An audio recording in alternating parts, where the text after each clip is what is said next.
On this episode, the tables are turned, and I'm the one being interviewed by Lydia Lee from Screw the Cubicle. Now, you'll remember Lydia when I interviewed her on the Maverick show. That was episode number 124. It was a spectacular episode, so definitely listen to that one if you have not yet. And on this episode, she is interviewing me on her show, and we talk about all kinds of stuff ranging from my Irish-American cultural heritage and how that's impacted my politics and identity and worldview. We talk about how I co-founded Maverick Investor Group as a fully remote real estate brokerage that I have now run from 65 different countries around the world, and how we built that company on 4 pillars of purpose. We also go into exactly how we work with our real estate investor clients and help them buy cash flowing rental properties in the best U.S. markets from anywhere in the world, and how they can conduct their due diligence on these out-of-state rental properties without ever seeing them. We dive all the way into that. And then she pulls out my reflections on 8 years of full-time world travel with no base. So without further ado, please enjoy Lydia Lee interviewing me. How do you start a completely location-independent and remote business in an industry that isn't traditionally virtual? Hi, I'm Lydia Lee, and welcome to this week's Corporate Escape Story, where I talk to inspiring people who have left their 9-to-5 to create freedom-based businesses that support them in living the life that they want. And if you're new here, don't forget to hit the subscribe and the notification bell button to be the first to know when a new interview or my weekly videos hit this channel. Today, I am talking to Matt Bowles on building a location-independent business in a space that is not traditionally virtual, and how he maintains trust and credibility with his clients, even when he's not physically in the same space with them. Matt is the co-founder of the Maverick Investor Group, which is a fully remote real estate brokerage to help people buy cash-flowing rental properties in the best U.S. real estate markets, regardless of where they live. He's also the host of the Maverick Show podcast, where he interviews today's most interesting real estate investors, entrepreneurs, and world travelers. He also calls himself someone that is a stylish minimalist and travels the world through multiple climates with carry-on luggage only. So in this interview, Matt and I talk about how he built a location-independent business, and most importantly, a socially conscious business. Okay, Matt Bowles, thank you very much for joining me today. Lydia, so excited to be here. We are definitely in different environments in our background, but I know it's 10 p.m. for you, 10 a.m. for me on the other side of the world, but it is our best times of working. So we've connected really well for this interview in our genius zone. 100%. Super excited for it. So I usually love to start these conversations on this series about a personal question. And I haven't told you what that question is, because I want it to come from the heart and to come intuitively for you. But the question I love to ask firstly and foremost is, how has your family and your cultural background shaped your identity? And how has your own personal identity shifted as an adult? That's a good question. So I am a 4th generation Irish American. And so I grew up primarily, though not with a lot of that. I kind of had a sense that I had some Irish heritage, but that was not a big part of my upbringing, right? I mostly grew up in primarily white suburbs in the United States. And for me, I was very fortunate to be able to study abroad my junior year of college. And when I did that, I studied abroad in Dublin, Ireland, went to Trinity College for a year. And that was life-changing on like 10 levels. I mean, it was the best year of my life up to that point. And it was significant in a lot of ways. One of which is that I was able to really start learning about Irish history, start learning about my cultural heritage, and start really getting in touch with that, which did a lot of things for me, right? It wasn't only just learning about this different culture that is part of my history and heritage, but also I was learning about Irish politics, right? I was learning about how the Irish were the first to be colonized by the British. And the north of Ireland remains Britain's last colony to this day, right?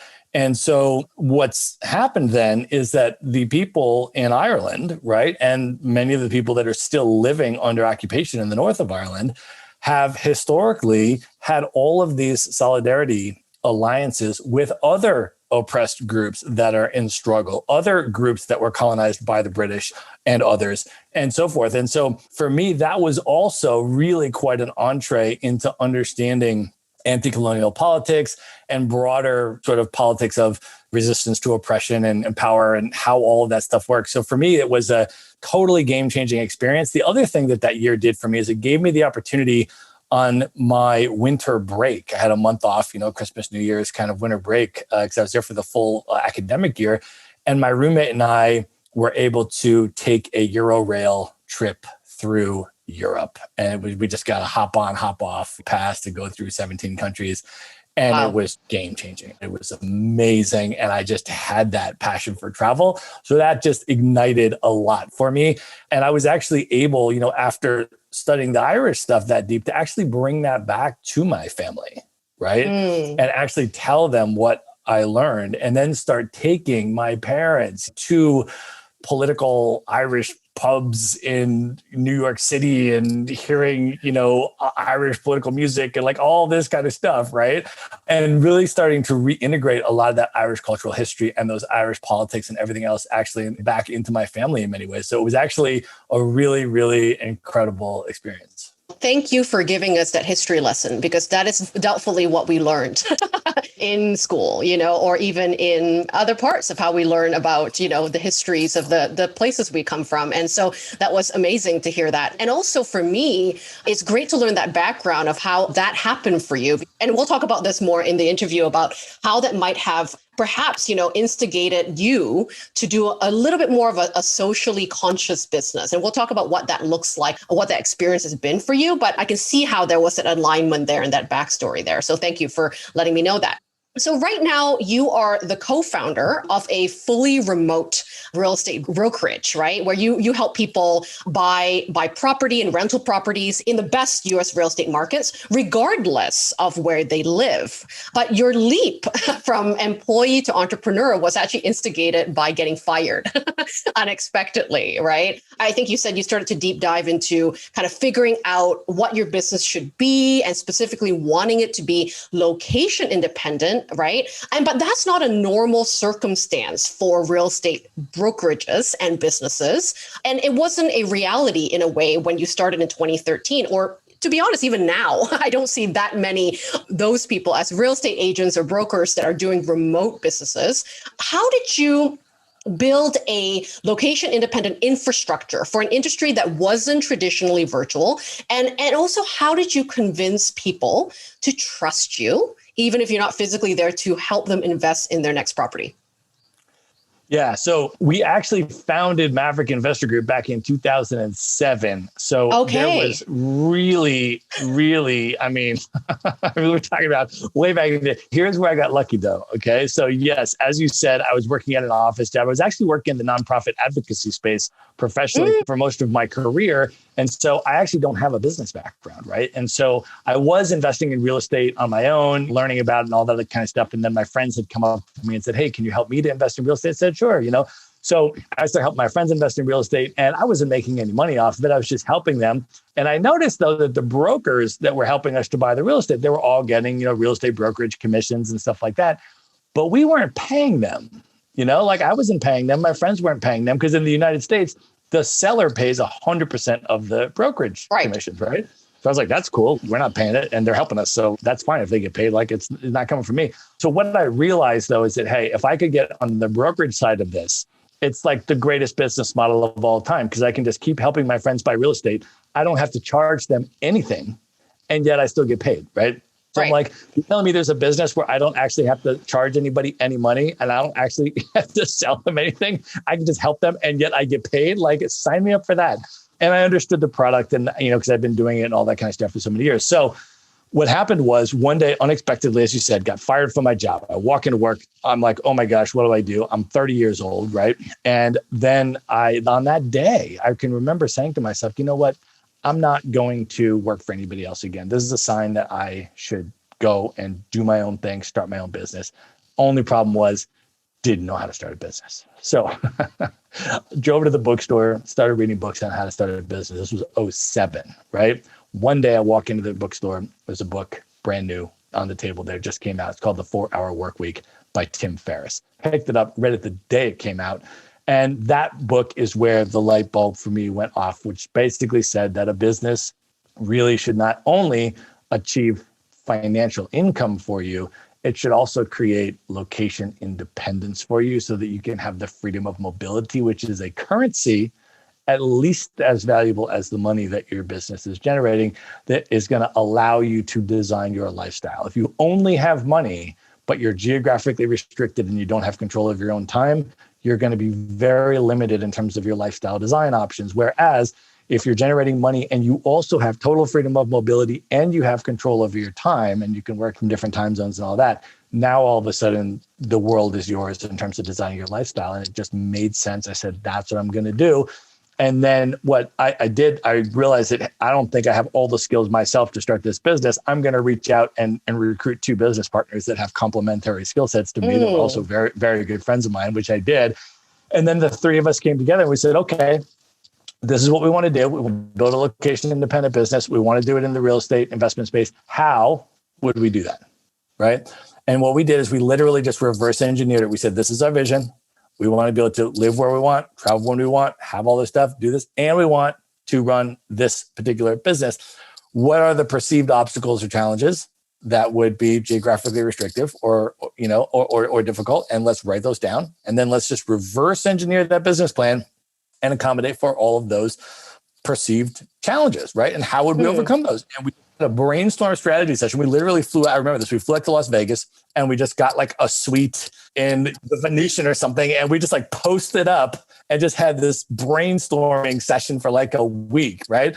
And then at the end of that week, we had our plan, we had our path that we were going to pursue to do this. And then, as we built out the brand, one of the things that we realized is that we can do this, and it can be not only in our own interest in terms of being location independent and allowing ourselves the freedom of mobility, but this new innovative model for a real estate brokerage is actually going to be in the best interest of our clients. And the reason why is because normally a real estate broker is licensed in one market. All they have access to is the properties in their local market. So they have to tell you, my market is the best market to buy in. You should buy here. They take the product that they have access to and they retrofit their marketing materials to sell it and convince you to buy it. We were able to do the opposite. We were able to say, we're market agnostic. We don't care where you buy. We're going to make money no matter where you buy. So we can put the client's interest first and say, okay, at this time, you're ready to buy now. Here are the best markets in the US because they change over time, right? As markets go up and they go down and all this kind of stuff. And we also want to talk to each and every client about their personal buying criteria, their personal real estate investment goals, right? Which markets are right for you? Because not every market is the same and is right for everybody. So we're actually able to develop a much more customized approach and give people much more options and help people actually build diversified portfolios of rental properties across markets and over time. And other traditional brokerages were not allowed to do that. So we actually positioned it as a serious advantage that was beneficial to the client. I love that. Well, a couple things that you said that I really love. Well, the first thing is about not conforming. Like when you first started brainstorming, first of all, I love that it was Vegas and you probably ordered tons of room service and just hunker down, right? Which is sort of the way that I do it too. I like to every quarter take myself to an Airbnb somewhere else and actually just be away and do my brainstorm with a nice hotel robe and room service, my best brainstorming environment. But I love that you didn't go, how do I fit myself into the marketplace with what's been done before and try to sort of redo that, right? Or repeat that process for myself. But instead, you sort of thought about what would make us happy and sustainable in not only just the profitability of that business, but it's going to allow us to get the reward of living the kind of lifestyles that we need to live, and just be neutral about what we think we can and can't do right now, and just be actually really honest about if we were to do that and we reverse engineer, we're going to come up with some obstacles, which is very natural, but not to let those obstacles become the thing that stops you, and instead be innovative in sort of going, well, how would we do this? Being one of the first people that are doing this, and how could we creatively answer the call to some of these obstacles in a way that is authentic and honest, right? And I love that you do that. The secondary piece that I like as well is that you looked at it as seeing your product instead of, oh, we've never done this before, so you should just trust us.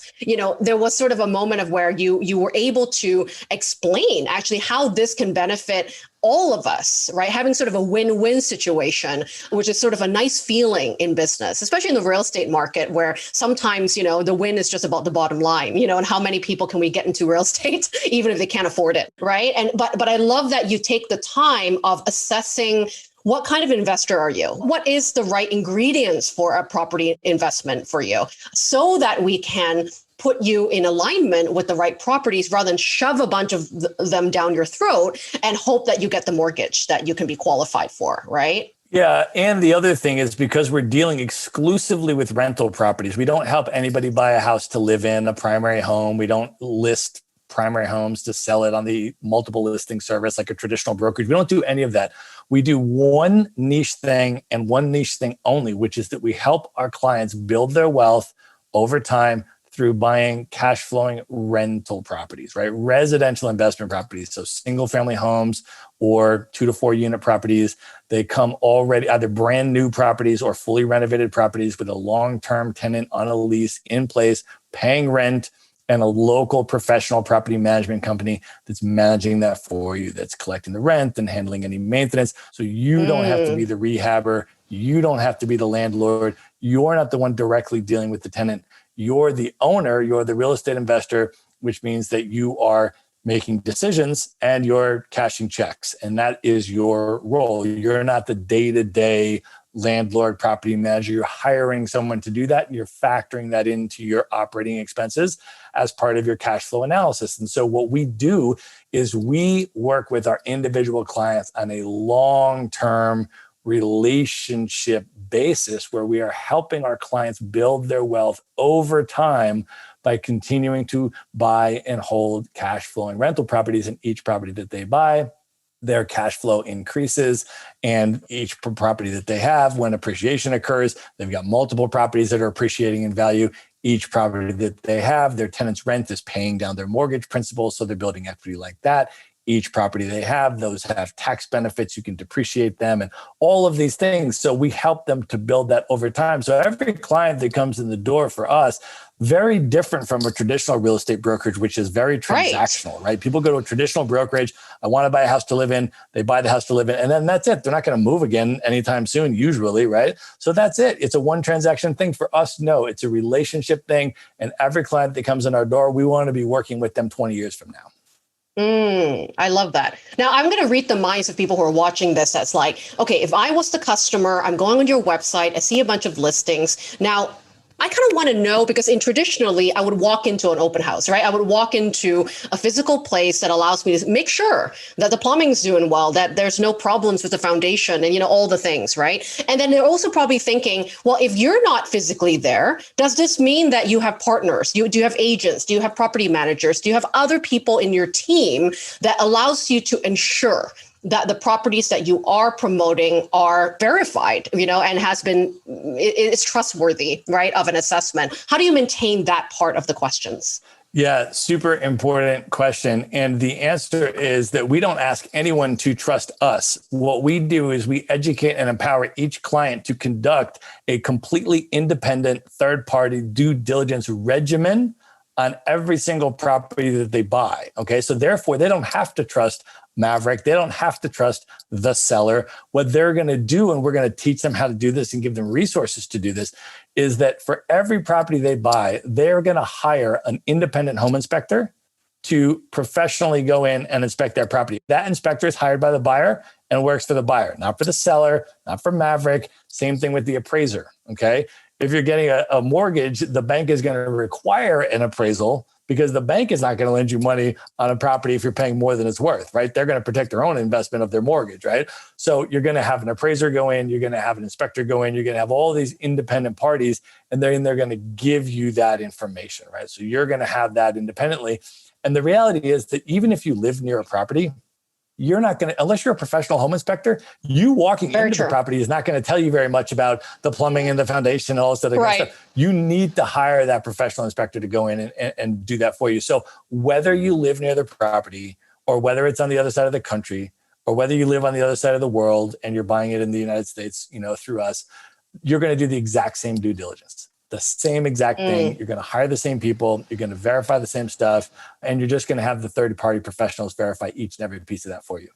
I love that you're arming people with the tools and the education, because I think in the real estate market, just like the finance market as well, is blurry, right? Most people don't know what really happens, what is going on. And there's sort of this, I'm just going to trust this person that says they have my back, right? Whether it's the banker or the real estate agent. It's good to know, right, as an independent investor, what it is to expect and what is a good buy. What are the questions you should be asking so that every property you're buying, there is a framework and how to ensure that you're making the best investment. So I can really see the value. It's not just about being matched to the right listing and to the right type of investment, but also that I feel capable, with or without Matt down the road, to be able to make these sound decisions for my investment portfolio with ease and with confidence. And I can really see the value of why people continue working with you, because it's so much more than just the match listing, which is really awesome. One of the things that you and I have in common is this idea of having meaning and purpose in the work that we do. Yes, we like making money. Yes, we love that this money helps to support the lifestyles that we have, but we want to do work that matters and that actually has a ripple effect to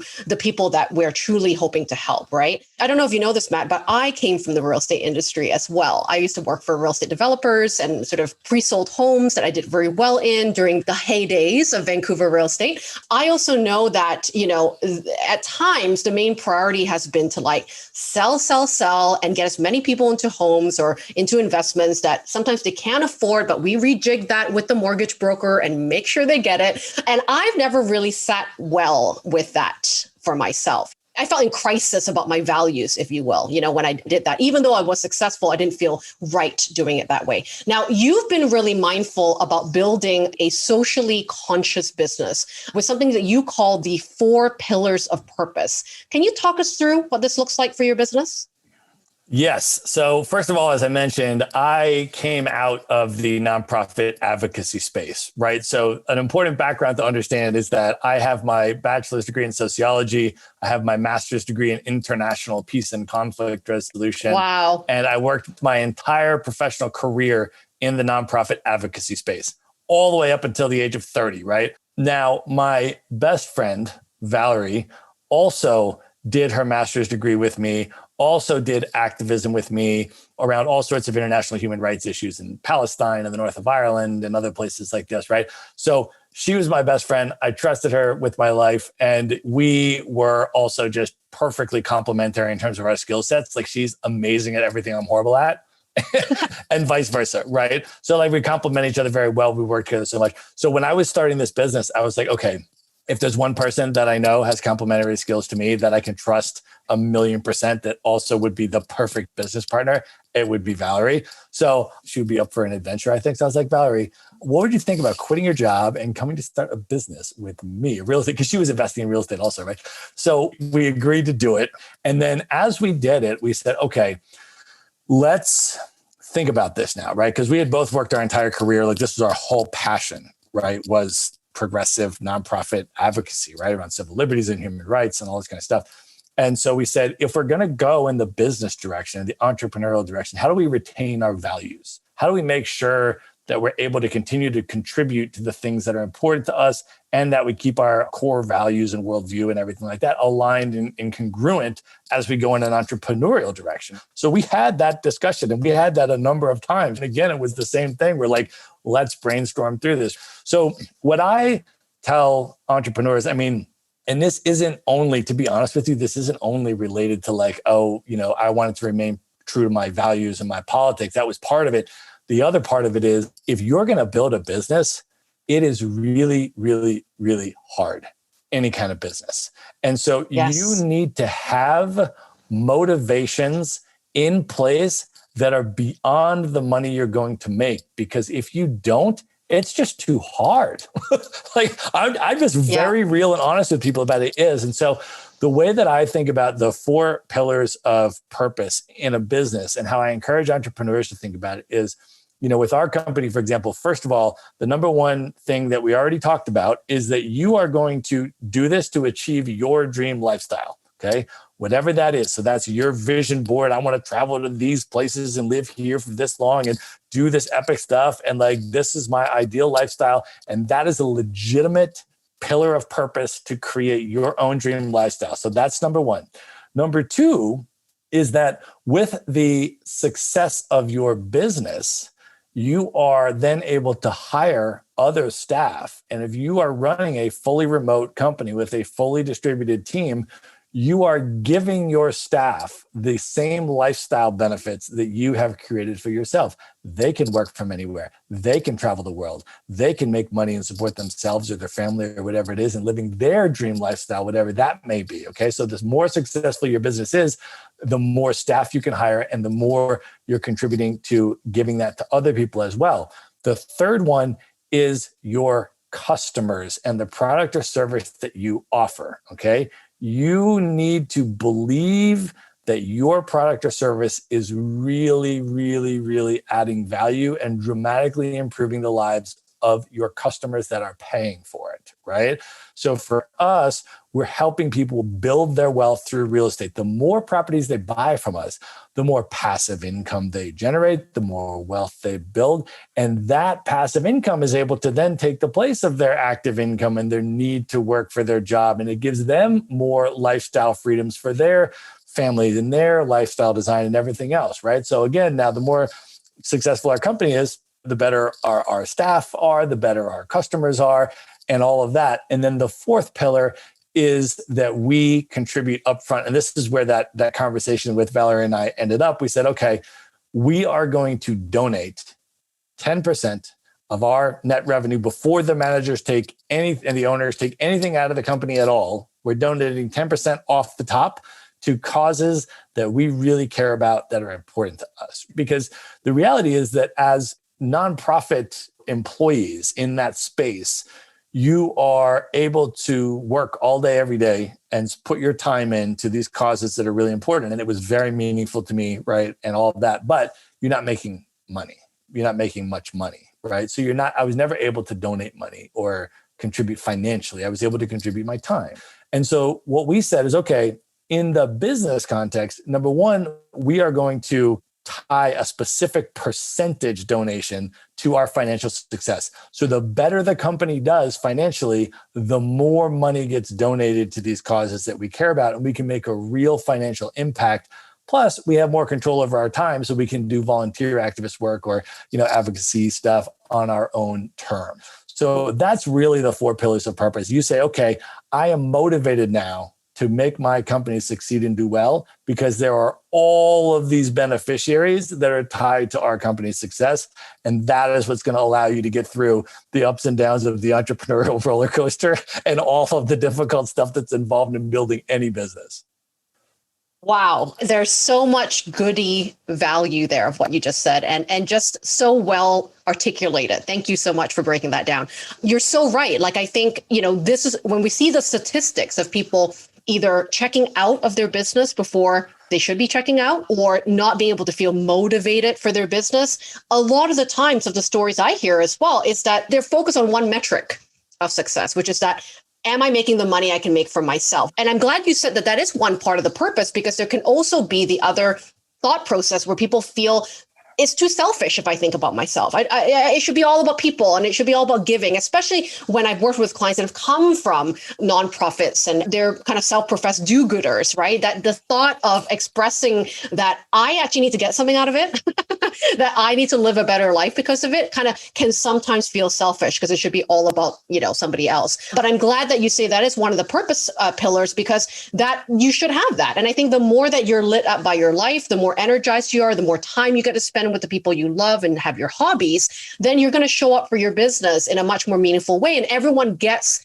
that ripple effect, right, of your energy and your happiness that comes with your, who you are.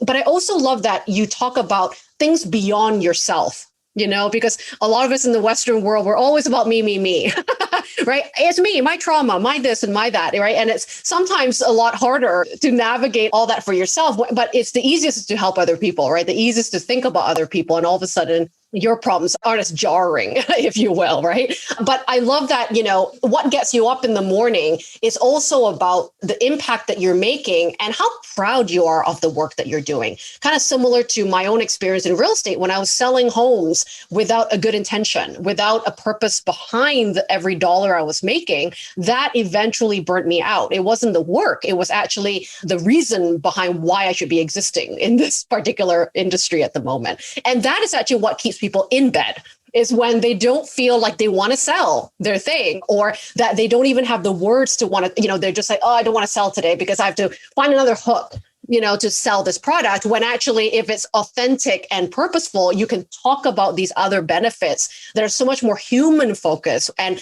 I think that really attracts also the right people that share the same values as you. And I think that's what equates to what I call a soulmate client, where you don't have to convince that financial freedom and location independency is something they want. They're like, no, I really want that. You don't have to convince me. Just tell me how I can get there, right? Yep, 100%. So I want to talk about freedom for a minute, because one of the biggest motivators for a lot of people when it comes to a personal purpose is to have freedom, autonomy over their time, autonomy over their choices. That might be location. That might be also, what it is that they let their kids experience in terms of a global education, right? And so you said to me, because I asked you this question before the interview, what does screw the cubicle mean to you? And you said, having total freedom of mobility and control over my time so that I can live and work from anywhere and spend time in the places and with the people that I choose. So Matt, you've been a full-time digital nomad with no home address, no permanent base since 2013, which is the same year that I started. And you've also run your business from 65 different countries on 6 continents in the last 8 years. And most impressively, I would say that you've been traveling the world with multiple climates with only a carry-on luggage, which I've only attempted once. And it was only 2 places that I went. So that's pretty impressive. How have you been able to sustain a sort of healthy and lifestyle of long-term travel without a base? Because I can imagine, because I experienced it as well as a digital nomad for the last 8 years too, that there's pros and cons to this life choice. It's not just sugar plums and gumdrops, that everything's perfect. There are exchanges, if you will, that I have to make in order to continue building this kind of lifestyle for me. Now, how have you been making it work for you? Yeah, so I think that there are a number of what I would call sustainability pillars. And when I meet folks that, they kind of try the nomad life for a year or maybe 2, and then all of a sudden they're back, in the office somewhere, they're back in the lease and going into the office or something. And they're like, yeah, it wasn't for me, or I wasn't able to hack it, or it wasn't, whatever it may be. A lot of times there are different reasons for that, right? And a lot of times what I find when I actually talk to people is that there were deficiencies in some of the sustainability pillars, and they chose to just call off the nomad life because there was such a deficiency in a particular sustainability pillar, right? Meaning that it wasn't properly attended to, it depleted, and then they chose to deal with that by going back and ending sort of the nomad life. And those can be things like doing enough work and making money, right? I've ran into plenty of nomads that they love to get out there and then they're partying and doing all this stuff, and there's social stuff going on all the time, as you know, and fun and amazing stuff that you can do all the time, day or night, right? And interesting things and amazing people. And some people get overwhelmed by that and they don't actually do enough work. Yes. And if they don't do enough work and they don't make enough income, then they run out of money and they end up back wherever they sort of started. So one sustainability pillar is just being able to be disciplined and have control over your own time and your work hours, and really to be able to prioritize that and then schedule other things around it. Now, with you and I mean, we slow travel the world, right? So one of the things that's, I think, a very easy way is just, if you're going to go somewhere, just stay for a while, and then you're not feeling as much pressure. I have to go out and do everything and run around and see everything and all that because I'm going to leave quick. It's like, no, I'm going to be here for quite a while. And I'm just going to have a regular work week at the workspace with whatever my optimal work hours are, right? For some people, that's evening hours. Some people, it's early morning hours, whatever it is for you. And then around that, I'm going to be able to then go out at night. I'm going to go out on the weekends. I'm going to experience the place. And so part of it is really just structuring in a healthy discipline that prioritizes your work and makes sure that you are able to do your work, build your business, or whatever it is that you're doing, right? So you have the financial pillar. Another huge one that I see a lot of folks saying that, really got depleted and really got to them is the community aspect and the loneliness factor, right? Because if you are traveling around and you are not, immersed in community and you are starting to allow loneliness it can compound, it can build up. And then over time, it really, really can impact you, right? Where you're like, okay, I need to go and just be somewhere and be part of a community and all that kind of stuff. So, for me, one of the things that I do when I travel is I am always immersing myself in a community. I mean, at this point, I've been traveling for 8 years, so I know a lot of nomads. But, earlier on, for example, I would pay to participate in a work travel program. Okay, there's a number of companies, there's a number of brands, and what they do is they bring communities of location-independent people together to either go to one city for 4 to 6 weeks or travel to multiple cities, right? For 4 months, 6 months, 12 months, right?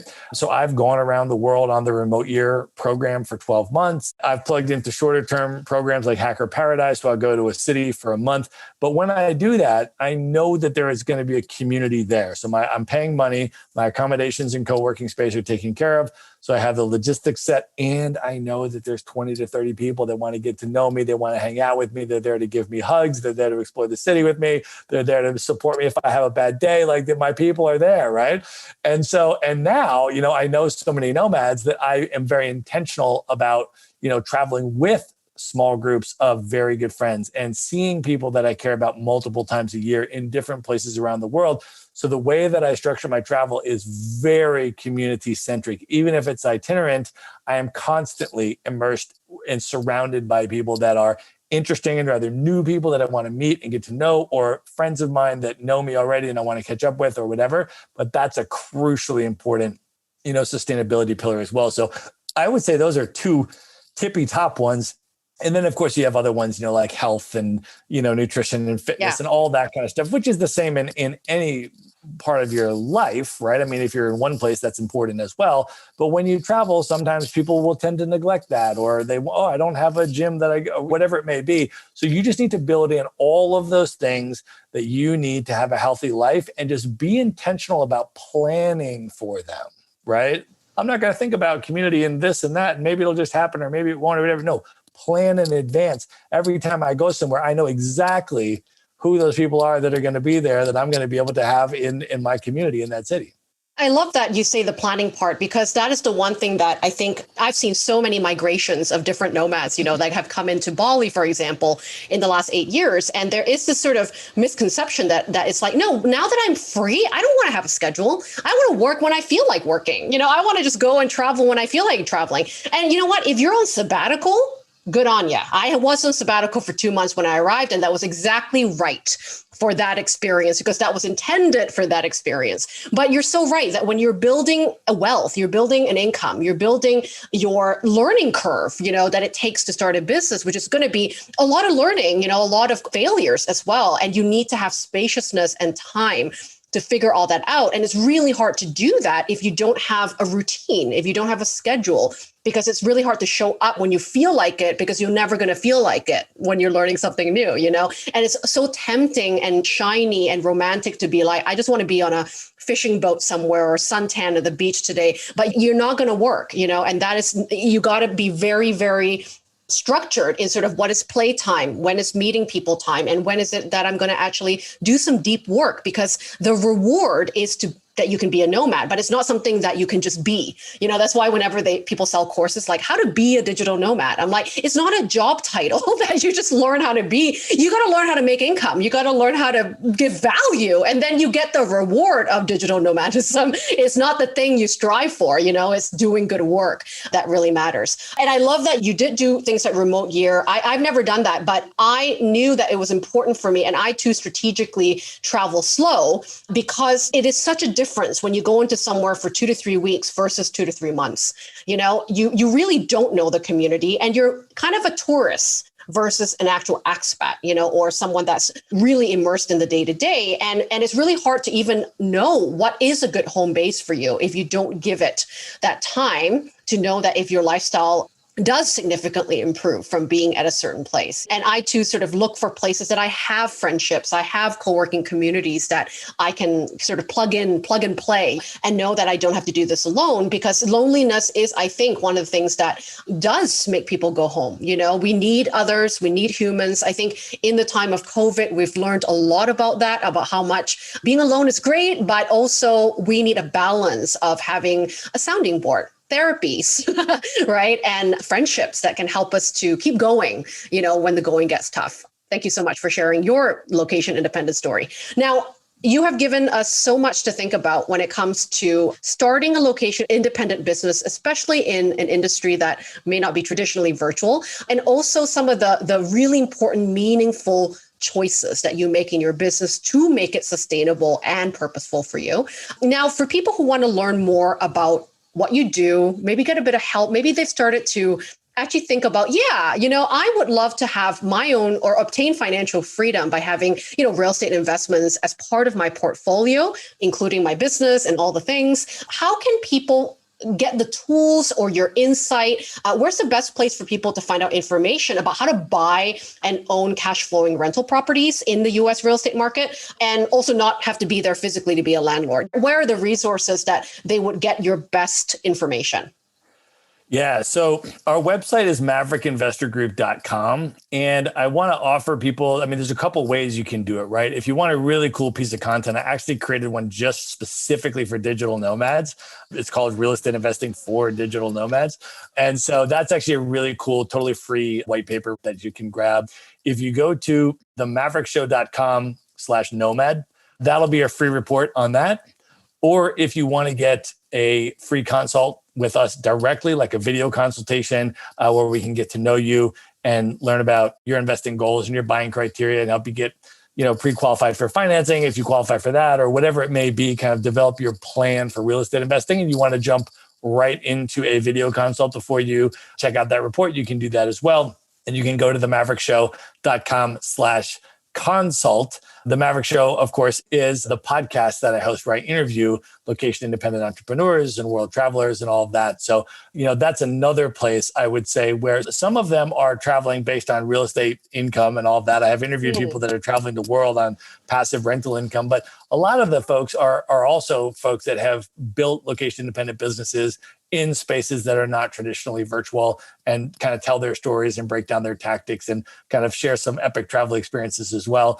And so that's what the Maverick Show website is. And then through those links, you can get to the real estate stuff, or you can just go straight to the real estate website, which is maverickinvestorgroup.com. And there we have entire pages of resource pages and articles and a lot more information on the real estate investing. So if you want to kind of do the education stuff, you can kind of dive in there. But if you grab the free report or the consult, that'll connect us directly, and would love to hear from folks and connect with you and answer your questions and support you in your real estate investing journey. Lovely. And we will make sure the links are all there. All the links that Matt mentioned, whether it's on our feature blog or on YouTube if you're watching it, or on Instagram if you're watching it there, all the places that we'll put Matt's face in.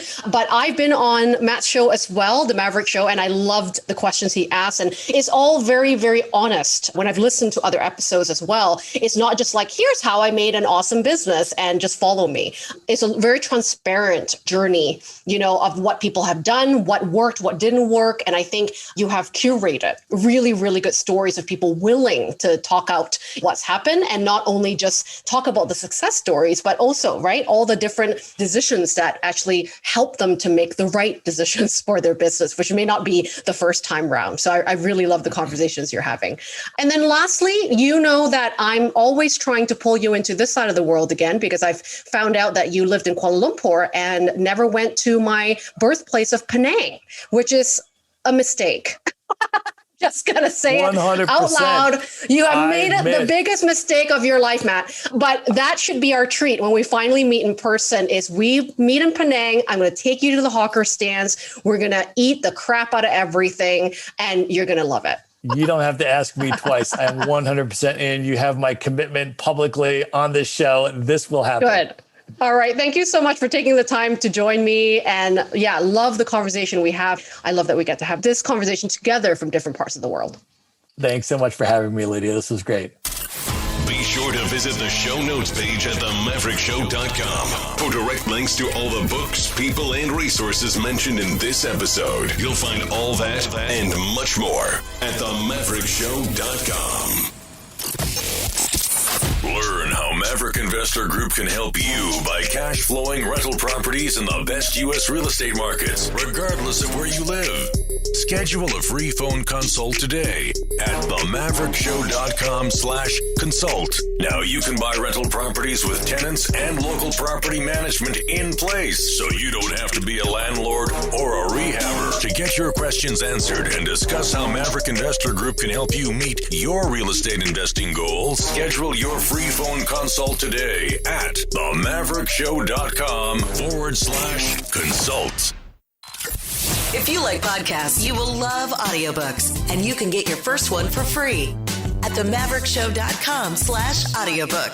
Whether you want the latest best-selling novels or books on investing, business, or travel, try